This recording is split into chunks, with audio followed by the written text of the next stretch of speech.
So good afternoon, ladies and gentlemen, students. We are the BS Midwifery students from Section B of this institution, which is the CDS-UGC. And today we will be conducting a health teaching in regard with environmental cleanliness. And my name is Person Carla Zonji Villarma. I am Dual Gimelianos. And I am Casey Baloro. And I am Michelle Amstaro. And I am Mary Shea Samanan. Princess Nicole Nicole. And we are your conductors for this afternoon. But before we start, we will be giving some flyers for you so that you will be aware of what are the actions or practices that we have to do to keep our environment clean.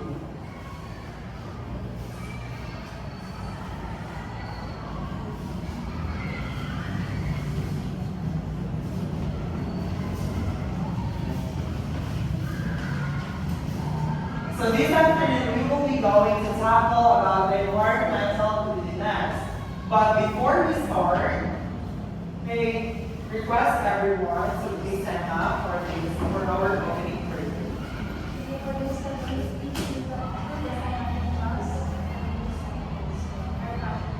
Our Father, who art in heaven, hallowed be thy name. Your kingdom come, your will be done on earth as it is in heaven. Give us this day our daily bread, and forgive us our trespasses, as we forgive those who trespass against us. Do not lead us into temptation, but deliver us from evil. Okay, please be seated. And now, nag-introduce naman ko sa akong ka-members kanina. Let's proceed to the acknowledgement of participants. Please listen. I would like to take this opportunity to thank you all sa inyong presence, effort, and participation sa mga education plan. And I hope at the end of the lesson, may makuha na lesson from us and sa program. Thank you, Ms. Lucero. Now next, the purpose and objectives of health teaching. So, if nag-wonder mo sa yung purpose or tumong na mo, nga nag-conduct ni Ani. So, nag-conduct ni Ani, environmental cleanliness is to medical or makaunaw or maka-realize na ano dili ay importante ang pag-maintain sa cleanliness or kaligyo sa tuwa palibot, especially in our institution. Di ba naman yung siya negative impact not just in ourselves but also in our mother earth, di ba? So, in regards sa health education, ang pagkatap ng mga is maibawakan na itong mga practices or mga actions kung saan na itong mga ikayan para makatabang na sa tuwa environment.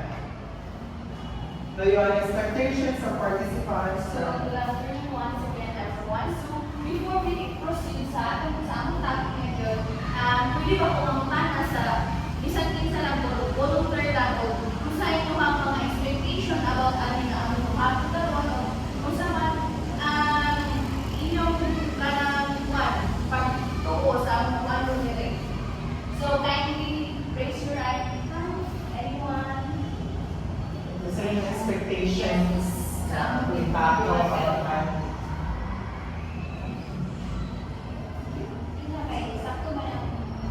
Nobody's perfect. Ang inyong kanang answer guide, check na, wala yung wrong sa wala yung iya. Any expectations among itawag on Lord and Lord na So, since ano ba, expect ko your decision na mabalami how to love our Mother Earth and how to segregate disposal and mas asa may dapat magtapos ng mga basura, mas asa siya sa So, thank you kayo. Very well said, Jugayo. Thank you, kayo. Next. Next. So, ano to siya? Let's start our lesson this afternoon about the environmental cleanliness. Introduction. Environmental cleanliness means keeping our surroundings clean and free from dirt, garbage, and anything that can cause sickness.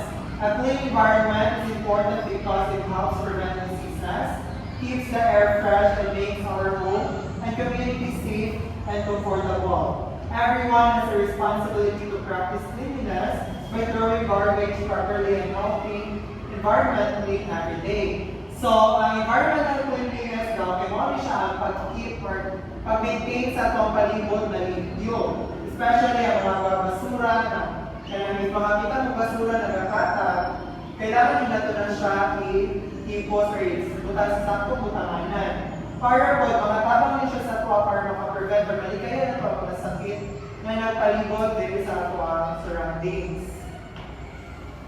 Environmental cleanliness is the practice of keeping our surroundings clean. Mo siya, environmental cleanliness daw kay mo siya practice aron ma-maintain na ito ang kalimpyo sa ito ang palibot. Free from waste and pollution. It includes properly disposing of garbage. Ganun siya. Proper way of disposing our garbage. So dapat din siya magpataka o labay sa ito mga basura. Especially if plastic siya ay makakause din siya ang pollution sa ito ang environment. And also this health teaching plan focuses on promoting environmental cleanliness as an important part of maintaining good health and preventing diseases. And what I have said, ang environmental cleanliness or ang pag-maintain sa pagkalimpyo sa atong environment is makatabang siya ang makalimaligayan na ito ang mga diseases or mga sakit na nagpalibot sa atong surroundings. So objectives. At the end of these health teaching sessions, the learners will be able to understand the importance of environmental cleanliness and practice simple ways to keep their surroundings clean, such as proper waste segregation, proper disposal of garbage, and maintaining cleanliness at home, in school, and in the community to help prevent diseases and promote good health.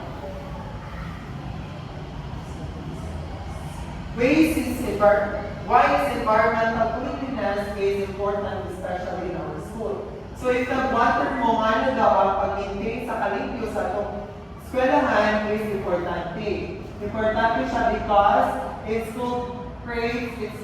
creates a safe, healthy, and comfortable place for cleaning.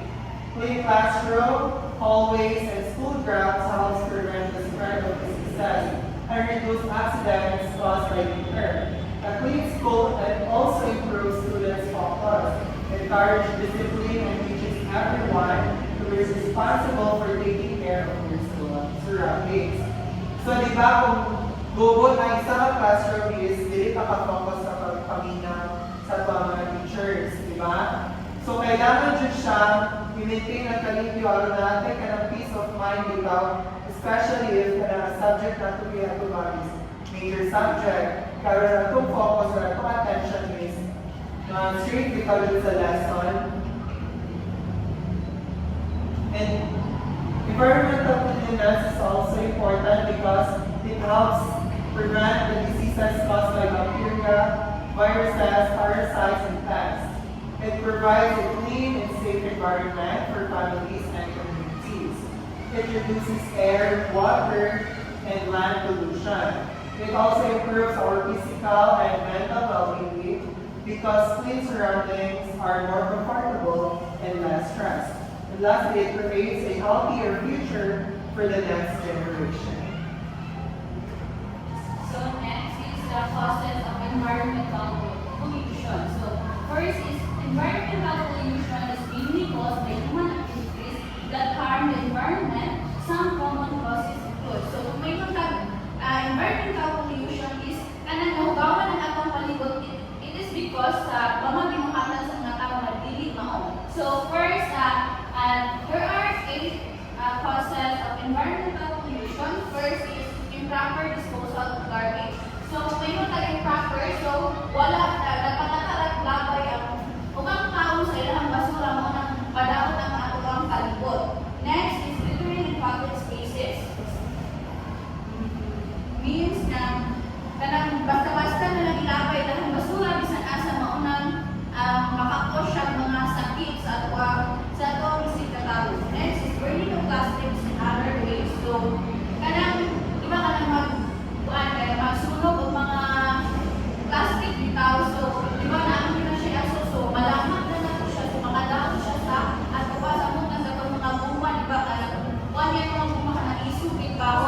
So, mo na siya one of the causes why kaya mga sakit ang matulungan, mga pamilya mo, o wala po na patatagal sunod ang atong silingan mo na siya one of the cause. So, next is air pollution from vehicles and factories. So, kanang mga kanan sa mga car tao o iba na ay kanan aso ilang mga sakyanan dito ka grabe na kanya mga ginhawa natin. So, makadaot na siya sa uwa.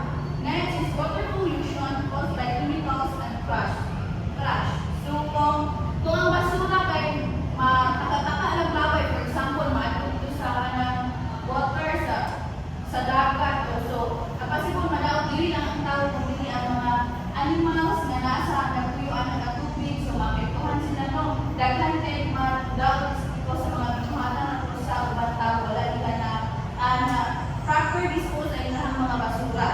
Next, cutting down trees. So, kani, iba sa bukid kay kanang mas less dito ang magbaha kay daghan yung kahoy, maka-help na ito siya sa surroundings para kanang to prevent ito sa mga baha. So, dito diba, i-compare ninyo ang sa city o dito sa bukid. Diba ang city kay one kayo ka na init, kayo ka ng murang umo na lang ka ng baho sa mga baho. Unlike dito sa bukid kay makalamat ka fresh na hangin, then wala na dili din kayo siya init dito sa mga trees, makatabang sila sa atuan. Next is excessive use of harmful chemicals. So, ang paggamit po ng sobrang chemical kay makadaot na siya. For example, pag-pig. So, di ba lain kayo siya kay murang maadik lang sa katao. Ano siya, makadaot siya sa punta sa baho. Next is lack of environmental awareness. So, kung wala awareness o disiplina ang mga tao mo, kalayo na tapos na ilang mga pagpataka-pataka. So, maunang, wala niya, purpose na niya mong ikandagron is, kawalan na sila sa itong kagalingon, lugang ko na lang kung siya, lugang kaalaman sa itong kagalingon. Next is to sum up, environmental pollution is mostly caused by human activities. So, kasagaran siya magtagol siya kay tungkol sa binumatan na sa itong may sitatao nga nagkang pagkataka lang, such as improper disposal of garbage, burning plastics, air and water pollution, cutting trees, using harmful chemicals, and lack of environmental awareness. Therefore, if we want a clean and safe environment, we must learn to be responsible, practice proper waste disposal, cleanliness, and care for the future. Next is benefits of maintaining environmental cleanliness. So first is promote good health. So a clean environment reduces the spread of germs, bacteria, and viruses that causes diseases. Proper sanitation and waste disposal also help keep food, water, and air safe, protecting people from illness. So sa sakto nga istorya no, limpyo ang atong palibot ipahat sa ito atong pauna kaysa baliha sa room mo, bukaw ato ang room, di ba? Lain kayo lang tao, hindi ta comfortable. Next is reduces pollution. Another is proper waste management prevents garbage and harmful chemicals from contaminating the air, water, and soil. This helps keep natural resources clean and safe for both people and wildlife.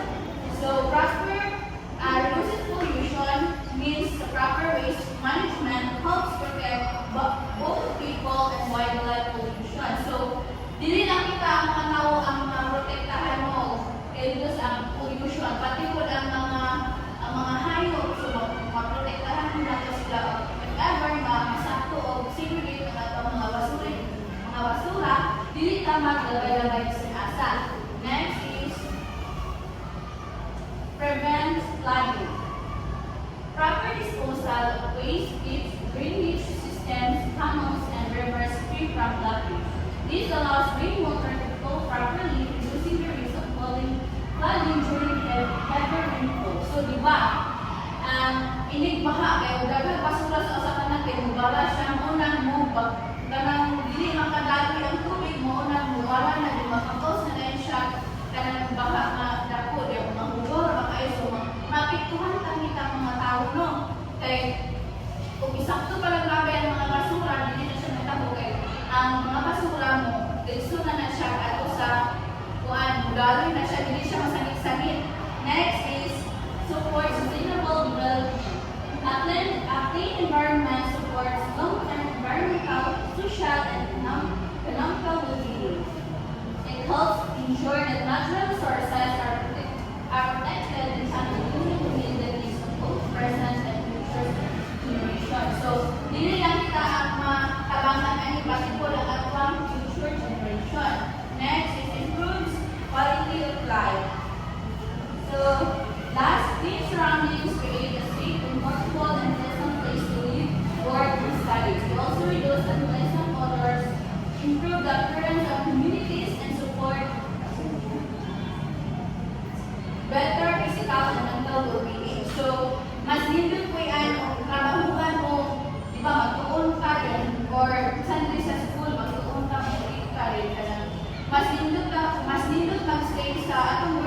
learn how to do this.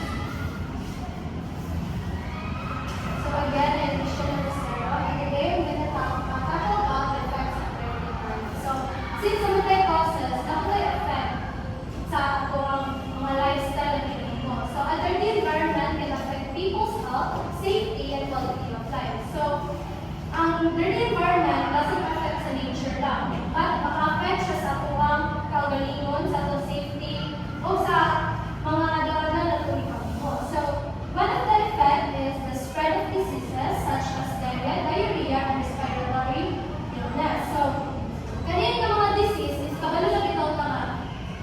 Ilang target na place ana is kanang mga dirty na mga surroundings, especially kanang water nga mapundog bitaw. So, dira sila murag mag-reproduce utaman. Tapos, ang kailangan kuan is murag dira na nila ikuan sa tuwa like kuan na ta, makakalata sa mga water illness pangit. Next is bad odor and unpleasant surroundings. So, kani is kanang garbage na improper disposal ito, especially kanang nakakay mga left na mga pagkaon. So, syempre, mabango siya. Dayon, mga kuan siya na mga apekto siya sa atong health because of the odor. Next is the blood drainage that can cause flooding. So, since kanina murag wala kayo familiar kayo sa tuwa kay murag diri is daghan ta mga drainage na wala na ayo, then murag dira na mga kuan ang mga basura matapok na dili na makuha. So maka-cause siya og drainage sa basura, dili na maka-cause siya ng ilo o tarong tubig, cause siya ba. Next is the pollution of air, water, and soil. So, syempre, ang dirty environment ay makapuyot siya sa air, water, and soil. And this affects not only people but also animals and plants. Next is harms to plants and animals. So, same no ka, dirty environment is hindi lang maka-affect sa tuwa but also sa kanina sa plants and animals. Next is reduce productivity and concentration in school. So, di ba, if dirty ang environment o palikot, dili ka makafocus kung tayo murag, malaya ko ang presence of mind ba? Ikaw ganang bukod, ikaw ganang, so dapat, ako ang i-ano sa itong lifestyle na, itugas ang lifestyle na, imuha ng sakto para makakuan sa presence of mind. Now, last is lower quality of life or productivity. So, pollution lowers the quality of life when people feel less safe, less healthy, and less happy living in our community. So, as a student, we can protect our environment by throwing trash properly, avoiding littering, and also mag-use of plastic. Maka-use of plastic, but atong in-short ng taro sa basurahan. So remember guys, small actions can make a big difference. So next, let's move on to why is environmental cleanliness is important for our health. So environmental cleanliness is important because it helps keep the spread of diseases. Proper waste disposal and success. So here guys, when our surroundings are clean, germs have fewer places to go. So we're malas at illnesses na mga because wala na sila yung makakuhan, ma-reproducean o kanang nilang matutugan mga place kung natay environmental cleanliness. So proper waste disposal, clean water, and good sanitation reduce the growth of harmful germs. So by throwing trash properly and using clean water helps stop harmful germs and bacteria. A clean environment also improves air quality by reducing dust, smoke, and pollution, making it easier to breathe and lowering risk of respiratory diseases. So when if less of smoke pollution, mas cleaner atong ma-breathe bitaw, then mas easier po ato pagkakaroon. And also it prevents mosquitoes, flies, and rats from breeding, which help reduce the spread of diseases such as leptospirosis. So kani it prevents mosquitoes. So syempre if maka-clean na ka sa environment,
team.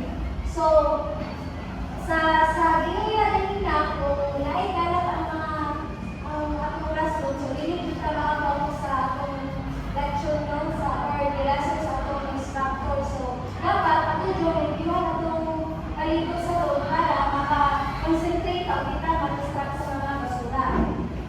So, next is avoid single-use plastic. So, instead na gamit ka na one-use only na gamit ang mga plastic. So, magamit ka reusable bottles, bags, and containers. Kaya nakakataw mo siya para maka-reduce sa plastic waste and protects the nature.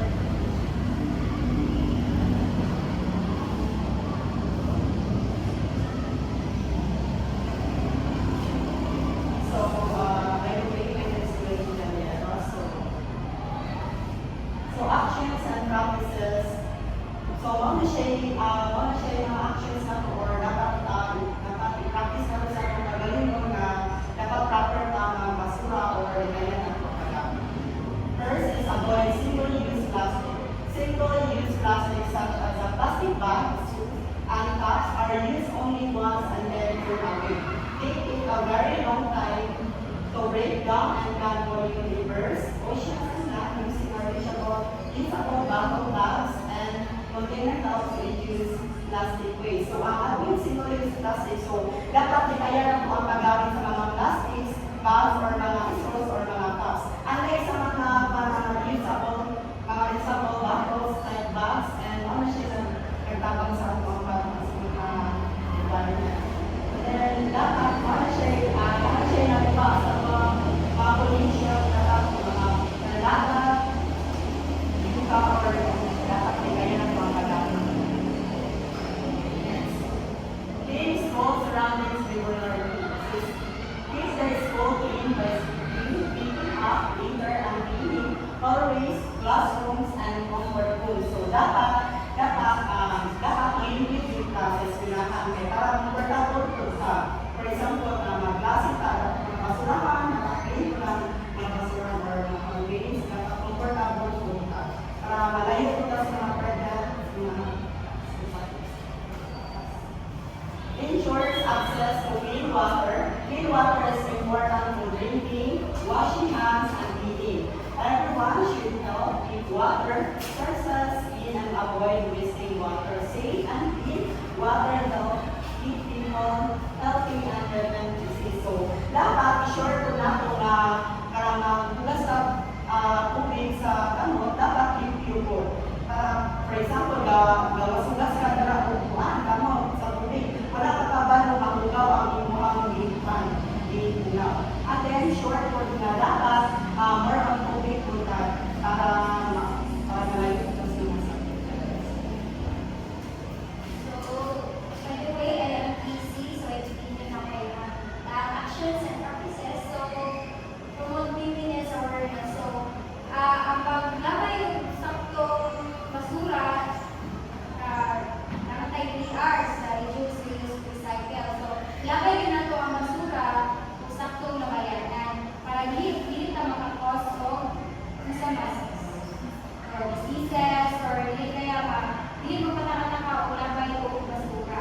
And then, keeping our homes, school, public places na hindi waste yan. Pilit lang kayo din sa sila na kami sa kawasan, malay. And then also, kanang mga drainage bitaw na mapian yung lamok, ako na siya hiyaw kay diya na makakuha o sakit. So, next is participate in cleanup drive. So, ano siya, kaya mga napamigay siya sa keep the community clean and attractive by participating in cleanup drive. So, for example, na kanal dira kay tawag ni nagbarana ang basura. So, participate ako. Kita man ang participate o cleanup drive. So, kita rin yung hinuan na. And then, nakalang mga drainage, na kuya lang mo, ako na ikiyago. So, prevent na to siya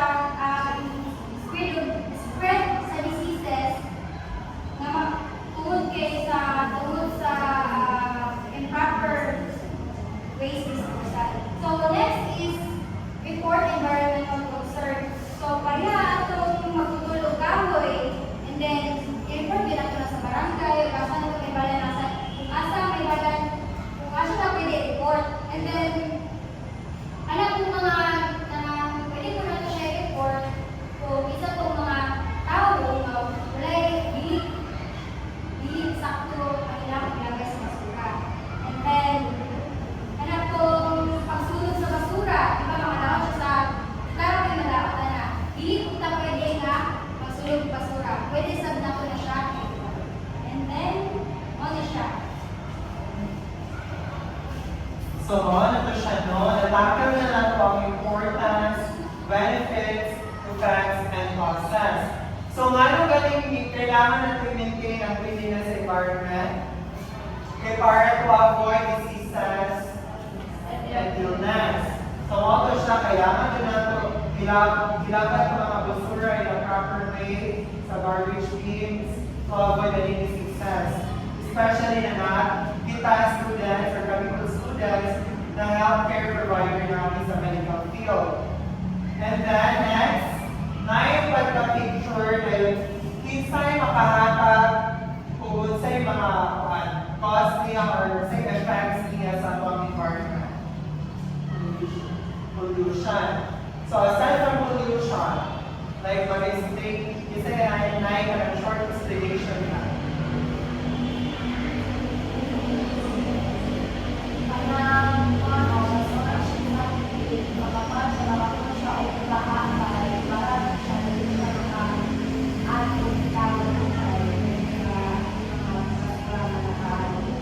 That's very good. And because of that, Makay Madala. Thank you for your wonderful question. And next, kani, isa makahatag kung sa ibuan nila din, kung sa possible effects sa ating environment. So, natin ang drugs, possible effect ana is maopi ang environment since nandito sila. So very good, no? Sa ating yung answer. Nag-drive sila, pero matabangan na nagawa ko kiniki for itong environment na malikayan kong pagbaha, pollution, o pag-spread sa mga sakit or diseases. So, namin video presentation about the environmental cleanliness.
daghan kayo mga tao nga makagamit ato. So kung may mga recycle, so i-segregate na to ang mga basura to avoid mga problems sa ato ang kalikod. Then reduce, parihan kung nasa video nga, bring your own kay para iwas sa mga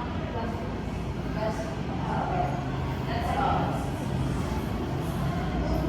From now, let's proceed sa question. So, since di ko na nakita sa video presentation, rapid line, question, and answer portion. So, first question, what is environmental cleanliness?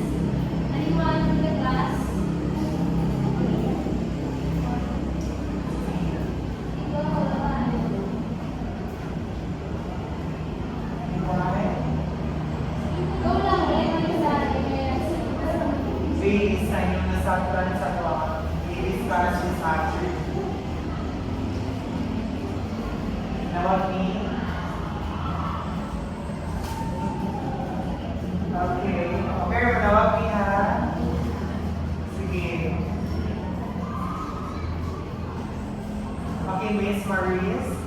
Okay, what is environmental cleanliness? So, environmental cleanliness is keeping our surroundings clean and free from trash. Alright. Second question, why is environmental cleanliness is important? Anyone? Maybe. So, environmental cleanliness is important because it can prevent illness and diseases. So, third, how does a clean environment affect our health? Okay. It helps us to stay healthy and para makaligay siya sa mga sakit. Alright. Then, next, what are the effects of a dirty environment? Alright, let's see.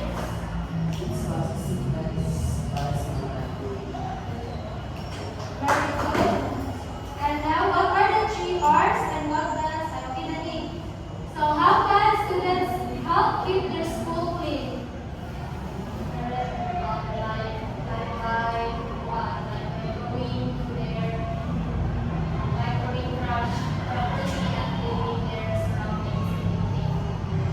Alright. The last is, what environmental problems do you notice in your environment or recycle institution? Anyone? You can notice.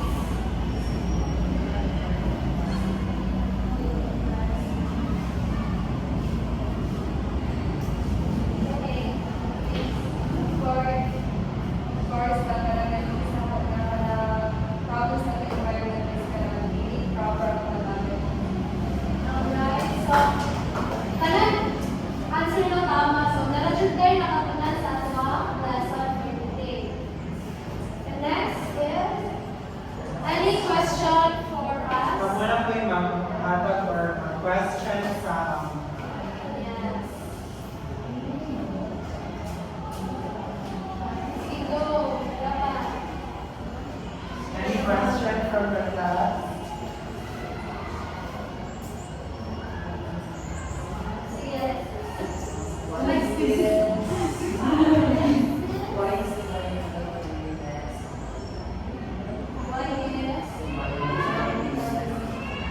So, environmental cleanliness is important. Importante kayo siya sa atuan because para malayo ka sa mga sakit-sakit and maprotektahan ang atong kagalingan. Next.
situation na siya na if nakaisa na nakakit nakakit sa'yo, if hindi ka naging mo siya na dapat mo lang sa iyo, hindi ko siya makakit sa iyo, dapat mo ito. Shall I answer the question for us? First, to know what is the right to do. So, based on situation, if naman galing kay nakita na isang student, if naka sa eskwelahan, then although mo siya na dapat na proper way ang paglabay niya sa basura, then hindi ganun siya, bigyan mo siya ng minaw, it's better to report na lang mo siya sa guidance or DSA. Para ang DSA or guidance na tayo, mag-take action sa iyang dibuhat. Para hindi na din ka mga mong like kasi i-focus mo na kayo sa katao kasi na siya violent reaction or harsh words na masulti pa sa imo. So it's better to report na lang para ang DSA or ang guidance counselor na tayo mag-take action sa atong siya na situation. What if Gonchas and goes to school? If natin makita na person na makita na ito at hindi proper nilang maglabay. So, atong yung mga is istoryahan siya taro. And also, if dili siya maminaw jud, hindi mo siya maminaw. Oh, nahay mo ta sa every barangay or asa siya nalabay na for Philippines. Hindi man ang 3 hours. 3 hours. Manong important one.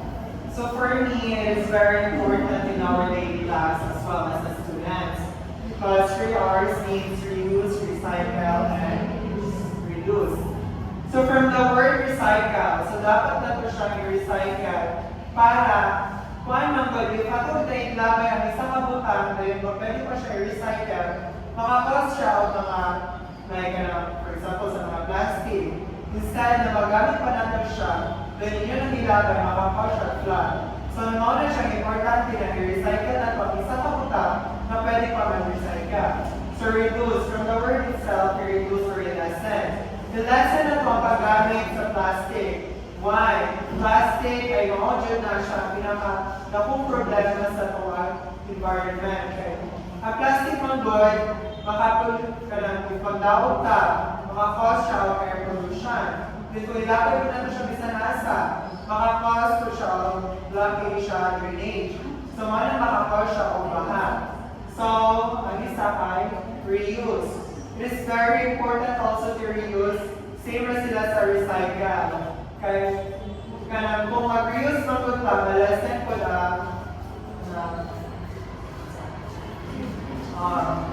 kung mag-reuse ko ito gamit, nabutin, for example, natin extra sinina, natubali na sa video.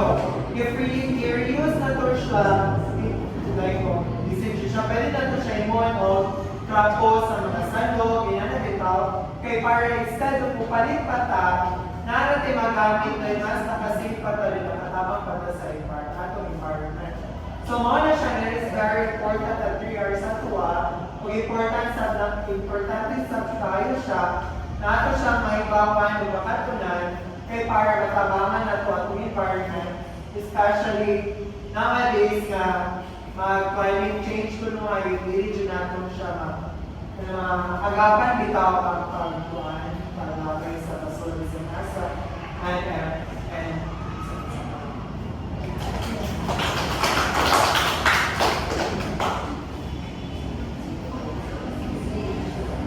so conclusion sa ta. So environmental cleanliness is important because it protects our health. So once again, environmental cleanliness is importante din siya para ma-avoid nato ang pag-spread sa diseases or illness.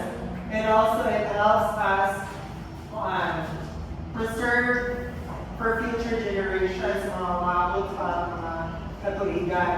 And also it helps our environment to avoid those mga pagbaha, disaster sa environment is landslide, tsunamis, kaya ka ng pagbaha. Mag-energy ka rin usually mahitabo sa environment with especially kung ang lugar na gamay baha lang, ay gamay ulan lang, baha na dayon.